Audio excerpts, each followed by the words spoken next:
Ladies and gentlemen, welcome once again to the Packernet Podcast. I am your host and resident panelist, as always, Ryan Schlip. Check us out online, packernet.com. Find me on Twitter, pack_that.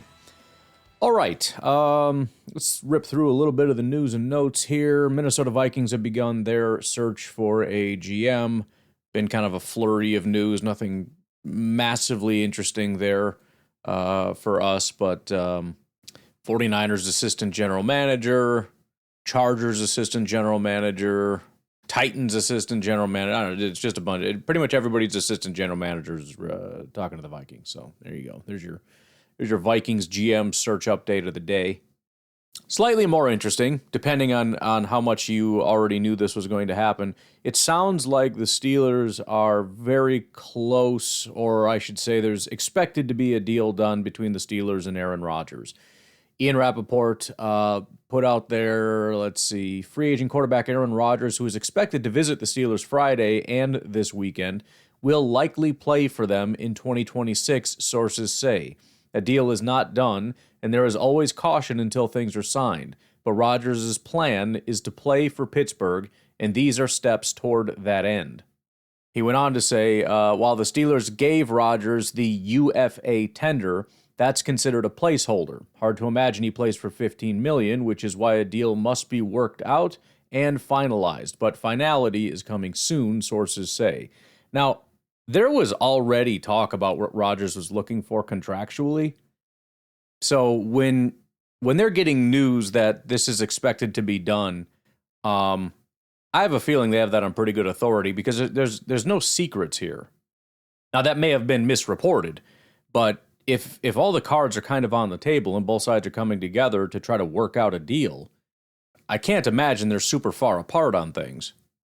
Now, this came as a largely unconfirmed thing from a Pittsburgh media guy, and I don't know his reputation, I know nothing about him, but Charlie Batch, former Steelers quarterback and current media personality in late March 2026, Batch said on a podcast he believes Rodgers' representatives were eyeing something close to $30 million per year, a big jump from his 2025 team-friendly $13.65 million deal.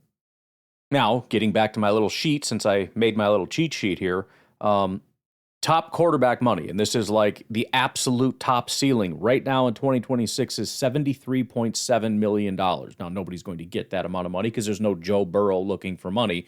But just to give you an idea, Joe Burrow's contract in today's dollars is exactly that.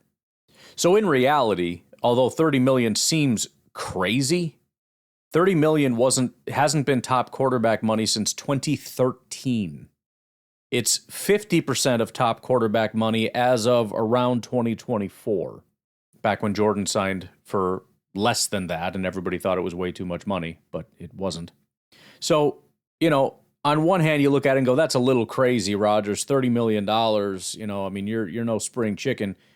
Okay, but he's asking for what, 40%? Of the top. I don't know that it's that crazy.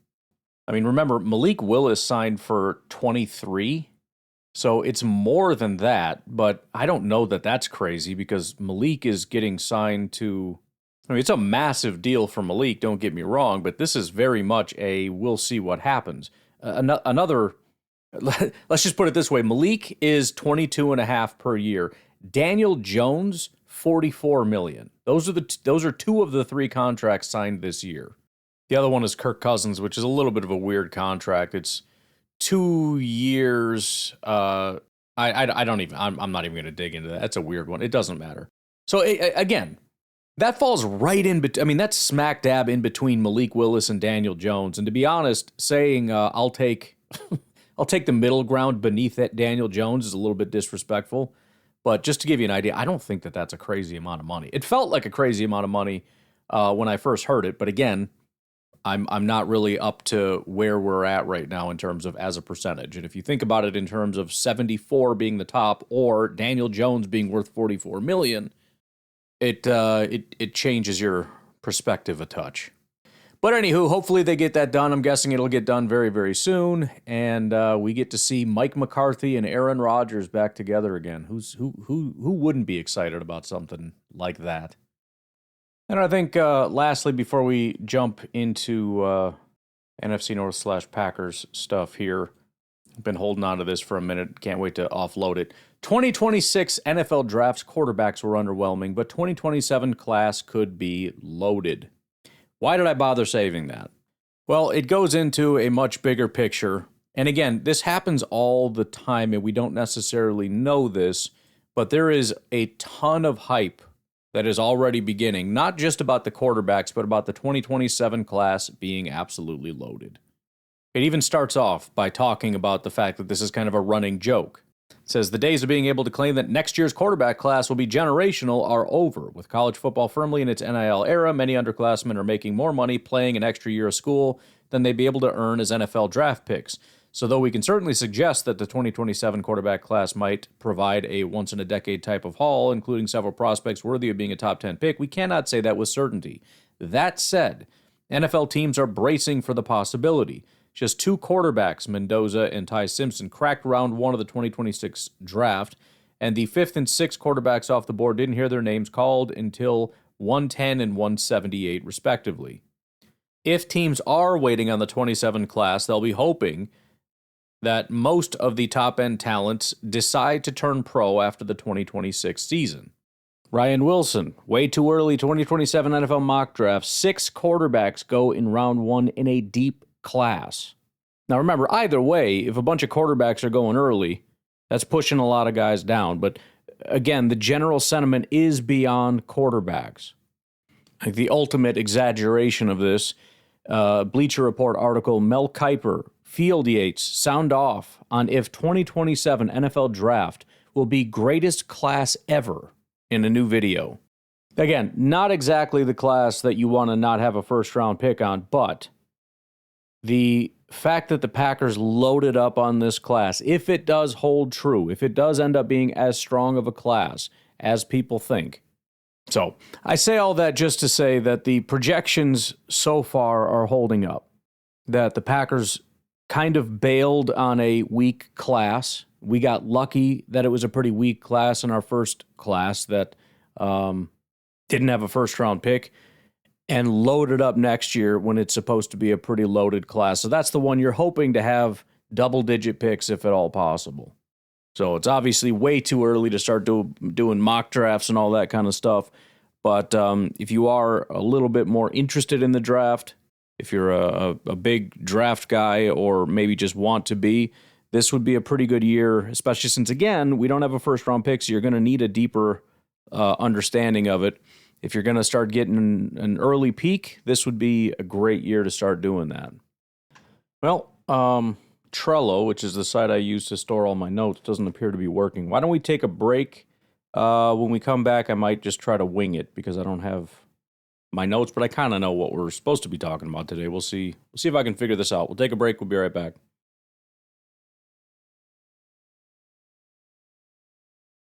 Things last. The LA Rams are considered one of the most successful organizations in the NFL.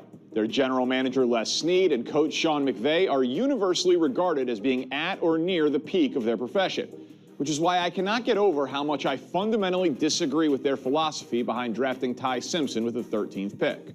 And to illustrate my point, I'll ask a simple question and you can play along. Was Jordan Love a good pick for the Green Bay Packers? Now, I think most people would say yes. I would say no. The Packers were able to go from Aaron Rodgers to Love and never enter quarterback purgatory that plagues so many franchises. The Packers have gotten MVP caliber stretches from Love, a playoff win, and they did reward him with a $200 million contract. However, for the purposes of the thought exercise, let's travel back to 2020. The narrative for the Packers with Rodgers was that they had never drafted him a receiver in the first round. Say instead of trading up to select Love, the Packers had taken T. Higgins, who was the next receiver off the board with their own 30th pick. Rodgers went on to win the 2020 MVP without the first-round help, but the Packers lost by 5 to the Bucs in the NFC Championship game, mustering a mere 3 points in the fourth quarter. T. Higgins had over 900 yards and 6 touchdowns that year. Might he have been the difference? The following season, Rodgers again won MVP. The Packers won 13 games, but the Packers again fell short in the playoffs, losing to the Niners by 3. Would second-year T. Higgins and his nearly 1,100 yards have made the difference? Now, we'll never know, but what we do know is that Jordan Love contributed absolutely nothing to two Packers teams that were good enough to win a Super Bowl.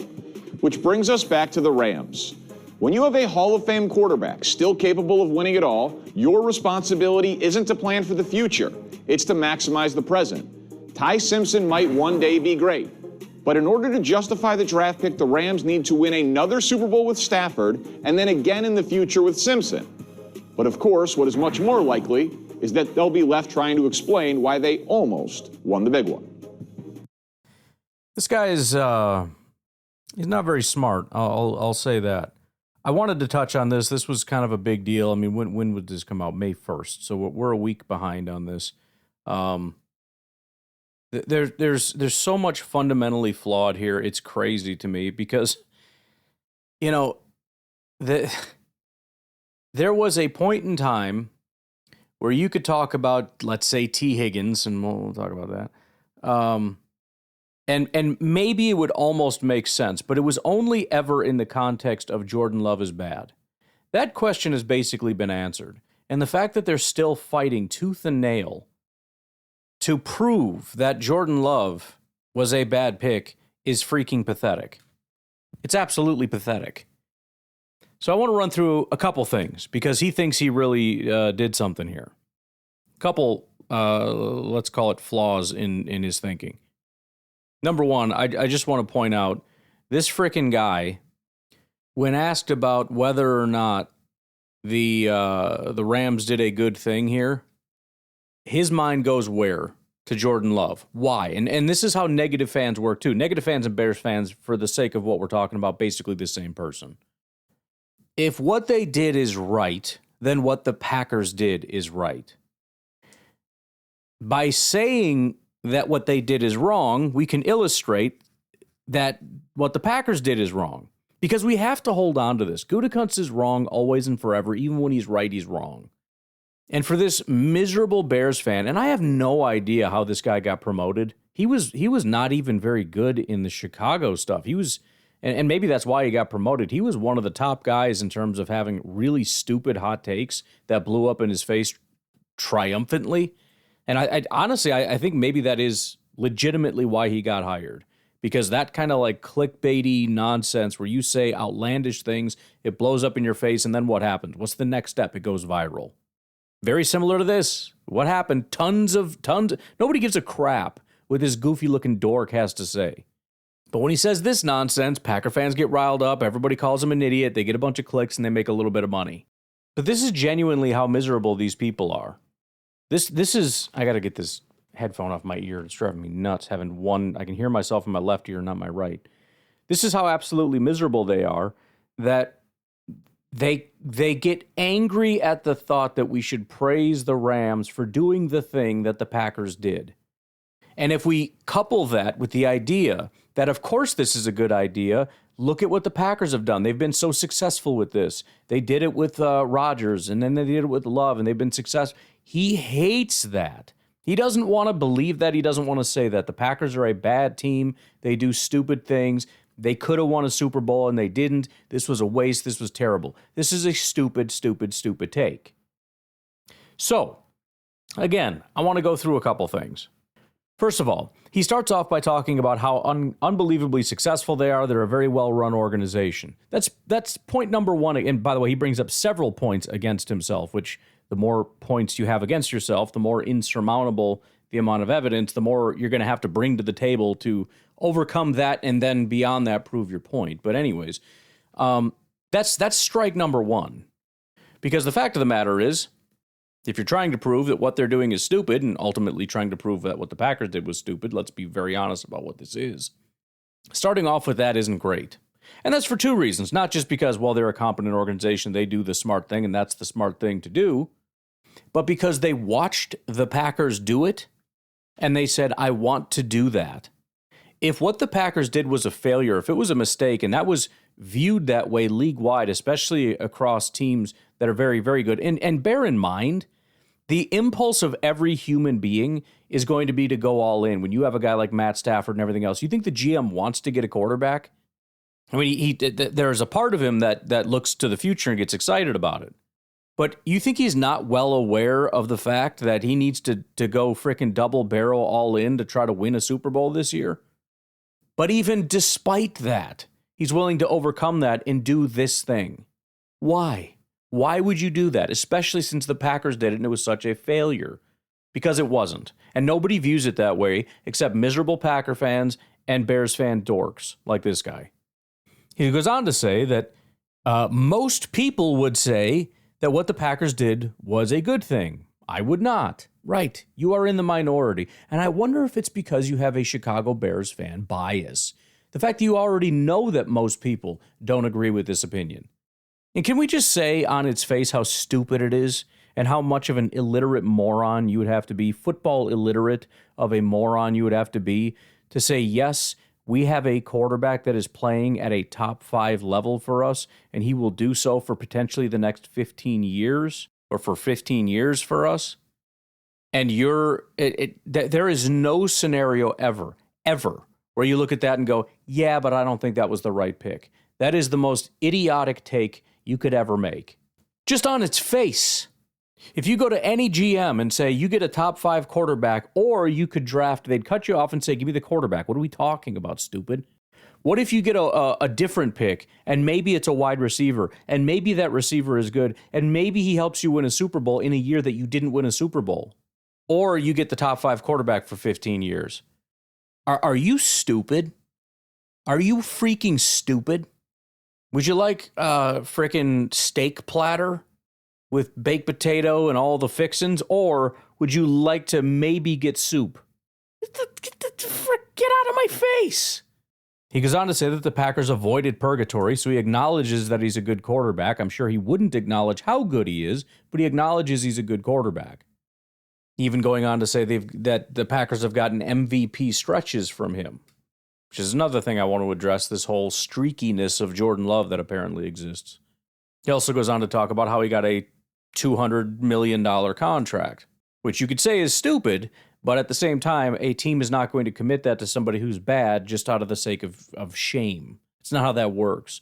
The point is he was paid, and he was paid appropriately to demonstrate that they did exactly. I mean, that was the ultimate. Brian Gutekunst getting the next quarterback in line after Brett Favre and Aaron Rodgers. To say ever that was a bad decision because we could have had a wide receiver, I just want to strangle the life out of anyone that says something that's stupid. I cannot contain my rage. But then what does he do? He does this stupid thing that everybody does. Well, if you go back in time, remember, the Packers had... Okay, so let's do the thought experiment. But bear in mind, at the end of the thought experiment, no matter what road you choose to go down, no matter how cherry-picked and absolutely perfect this little fake road that you've created is, at the end of that, we don't have Jordan Love and we don't have a quarterback. Okay? Ready, frickin' go. I'm not playing the game. I'm never playing. 0 out of 32 GMs play that game. 0. Brian Gutekunst would not change his mind. Nobody would do that. Nobody. There would be a handful of Packer fans, probably a very large portion of them that would say, yes, we would get T. Higgins, we would not win the Super Bowl, and then we'd move on to be miserable, and we would lose Rodgers, and we'd have nothing, and life would suck. Oh, yeah, we definitely would have won the Super Bowl. You frickin' absolute dummy. First of all, he's a rookie wide receiver. He's not even going to be out on the field. Beyond that, and I've done this 1,000 times, you're creating an exact scenario where they get T. Higgins. Again, do you understand how many different options there are if they don't draft Jordan Love? This is the problem. You're talking about the Rams. You're not giving them T. Higgins. We don't know who the T. Higgins is. Same scenario for the Packers. It's a little bit different, though, because, it seems obvious when you can see T. Higgins. It's not obvious now for the Rams, is it? Okay, fine. Take the quarterback away. Who do you give them? Remember, the Packers had a bunch of wide receiver options, a bunch of them, and most of them were the ones that Packers wanted were not T. Higgins and didn't end up being very good. So this is the gamble that you want to play. You can't just hand the Packers T. Higgins. All you can do is take Jordan away and say, okay, try again. Saying you should have drafted T. Higgins, first of all, saying that T. Higgins was going to win you a Super Bowl is stupid, but beyond that, you can't say you should have drafted T. Higgins. All you can do is say you shouldn't have drafted Jordan Love. You should have drafted someone to help Rodgers, and that gives you maybe a 1 in 5 chance of it being T. Higgins. We assume it's a wide receiver as opposed to an offensive lineman, a tight end, a running back, whatever. Or, heck, a freaking defender to help, you got to have a better defense to help complement the offense. You know what I mean? The odds that it's T. Higgins are very, very low, and that's the situation with the Rams. You're saying they shouldn't have drafted Jordan Love. Fine, but that's where the story ends. You can't say, fine, then you get T. Higgins, and then you win the Super Bowl, which, by the way, still wouldn't make that trade. If you promised me a Super Bowl, I wouldn't make that trade. I know for some people that's the be-all, and I want another Super Bowl, and then I'm fine being miserable. I'm not. I like being a good football team. As long as we're a good football team, we have the potential to win a Super Bowl. But even that whole discussion is stupid and moot. It doesn't mean anything. Again, what are you telling the Rams? Don't take the quarterback. Okay, now what? So go get T. Higgins? Oh, wait, he's not in this draft class. Who should they have gotten? You don't know. So the binary isn't Jordan Love or T. Higgins. The binary is Jordan Love or anybody else that could help you in this year. The vast majority of those people were not good football players, period, that weren't going to help jack squat. The only one probably was T. Higgins, which is a very low probability that we end up drafting T. Higgins. And if we did draft T. Higgins, there's an extraordinarily low chance that that gets us over the hump to beat everybody, to overcome all the deficiencies. Did you see how bad we played, by the way? That's the other thing I find hilarious is the Packers fall apart in the postseason. Everybody starts playing poorly, but T. Higgins is going to be masterful. In his rookie year, he will rise above that. He won't start playing poorly. He's going to be on the field all the time. Rodgers obviously wants him to be his number one wide receiver. That'll definitely happen. He loves working with rookie wide receivers that don't know the offense and don't know his freaking secret hand signals and all this bullcrap. Oh yeah, he'd definitely be out there all the time catching all his passes. That's exactly what would have happened. And then everybody else would stop playing bad because they'd look at T. Higgins and say, you know what? He inspires me. Because that's what we need. Not veterans. We need rookies that inspire like T. Higgins. And then everybody would just stop playing bad and then we would win. This is a fantasy. And by the way, we would have to have won a game that we lost. We'd have to win a different game that we lost. We'd have to win another one after that, another one after that. Well, they only lost by like 5 or something. Okay, first of all, zero reason to believe that T. Higgins makes any real difference, that he's going to overcome a 5-point deficit or whatever the case may be. I don't think his replacement value is 5 points a game. That's pretty wild. But even still, that wasn't the Super Bowl. You got another game and then another game, depending on what game we're talking about. So the Rams shouldn't have drafted the quarterback. Okay, who should they draft? You don't know, and you don't have an answer. All you want to do is crap on the Packers, which you failed miserably at, by the way, in saying that instead of drafting their quarterback of the future, which they did, which is a miracle, which is an unbelievably awesome thing, Gutekunst just did the thing that the Bears have still never done. Caleb will probably cross some kind of a threshold, whether it's the yards, thanks to the multiple new games that have been added over the years, or some other metric that will make him the best Bears quarterback, that very low bar. They'll probably get there. I don't know. Maybe not. If they take a half a step back, which they might, I don't see Caleb surviving without an elite offensive line, which I don't know that they're going to have. But again, we'll see. But of all franchises to sit and look down your nose at drafting a guy like Jordan Love, a fan of a franchise that's literally never, ever, ever done it. You've never had a guy like Jordan Love on your team. You've never had it, ever. You would give anything for a guy like Jordan Love, and you're going to sit here and talk about, oh, you should have got T. Higgins. You're a liar. You're a damn liar. You are a miserable Bears fan. And again, this is exactly what the miserable Packer fans do too. We just can't give him any credit. Everything has to be a teardown of even the dumbest possible stance you could ever take. Has to be a shot at Brian Gutekunst and the way the Packers have built things. Sitting there granting that, oh, you definitely won. Yeah, that's what Bears fans would definitely say if we drafted T. Higgins. They'd be sitting there going, oh, no, they're definitely winning a Super Bowl now. Of course they're not going to say that. They only say it now after because we didn't draft them. It's the same with freaking Packer fans. It's only after the fact that, oh, obviously you should have gotten T. Higgins. That's what they would have done. And then obviously he would have been a star receiver. And obviously that would have been enough to get us over the hump and then to the Super Bowl and then to win that game. Obviously that would have happened. And then we would obviously have been a dynasty, at least for the couple of years that Rodgers is around and still playing well. And then that would have ended. And now we're sitting here sucking. Obviously, this is a stupid fantasy. And Gutekunst was proved correct, and you need to get over it. because you sound stupid. The other hilarious thing he goes on to talk about, Rodgers goes on to win the MVP. Really? Weird. Because I thought the whole thing was this poor man has no wide receiver help. Oh, if only they had wide receivers. If only they had talent. That was the best offense in all of football. Okay? The best offense in all of football, and it wasn't close.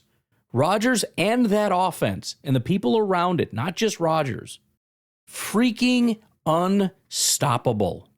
And yeah, Rodgers is going to be like, you know what? Let's mess up a good thing and let the rookie in here. Bull crap. He's going to get the big old middle finger. F you, get in the back of the line. We got a good thing going here. I need my guys. He would absolutely 1,000% take Lazard over some new guy that doesn't understand things.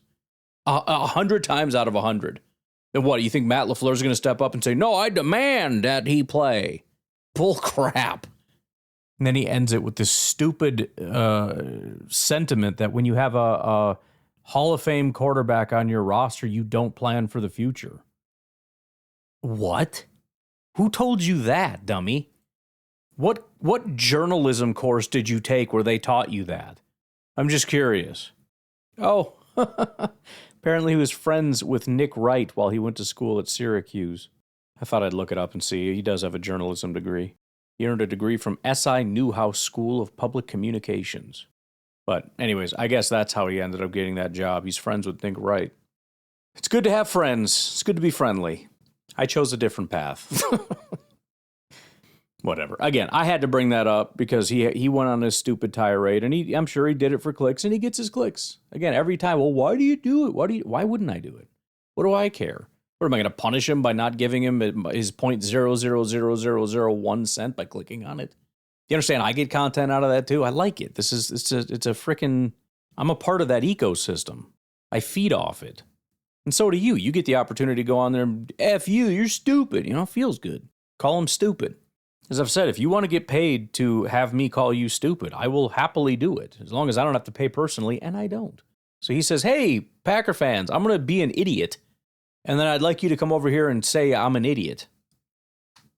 Okay, you're stupid. That's it. That's the whole gig. So he is a professional clown.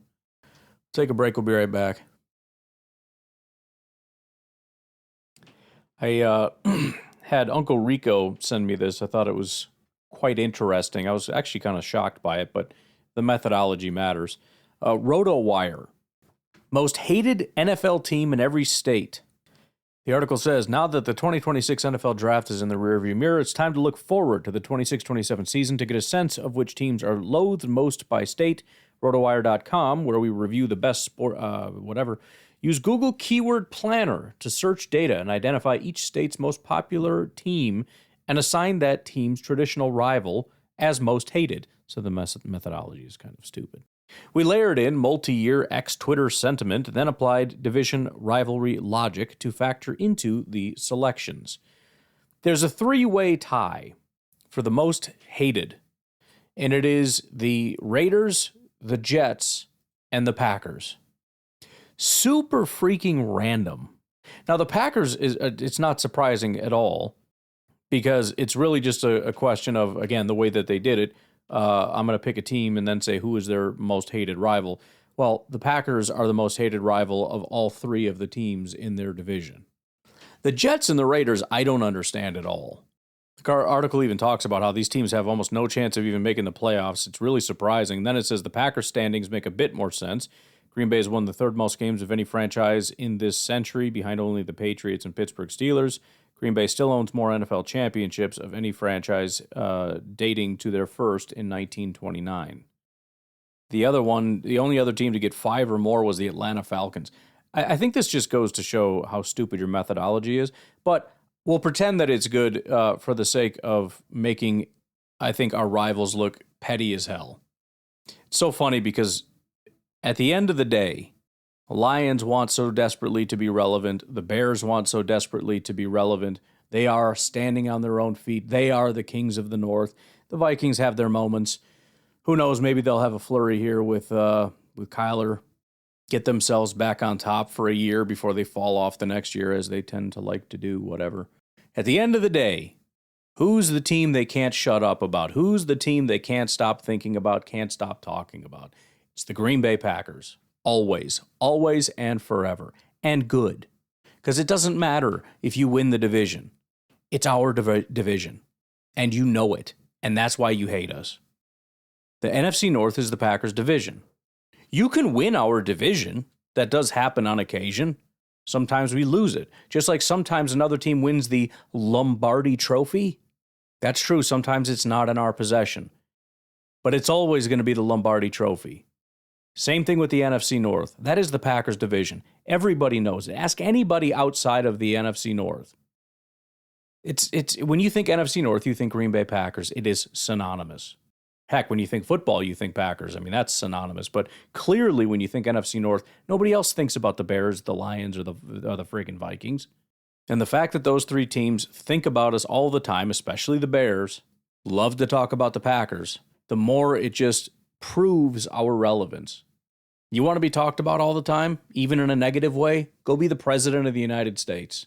Go be a senator or a governor or a mayor. Go become a popular figure. Go be the top of anything. You'll be more talked about than people who aren't at the top. Bears won the division. Bears won the division. Interesting. Why is nobody talking about you? Why does nobody care about you? Why are the Packers, Lions, and Vikings not constantly just thinking and talking about you all the time? Why isn't it us three against you?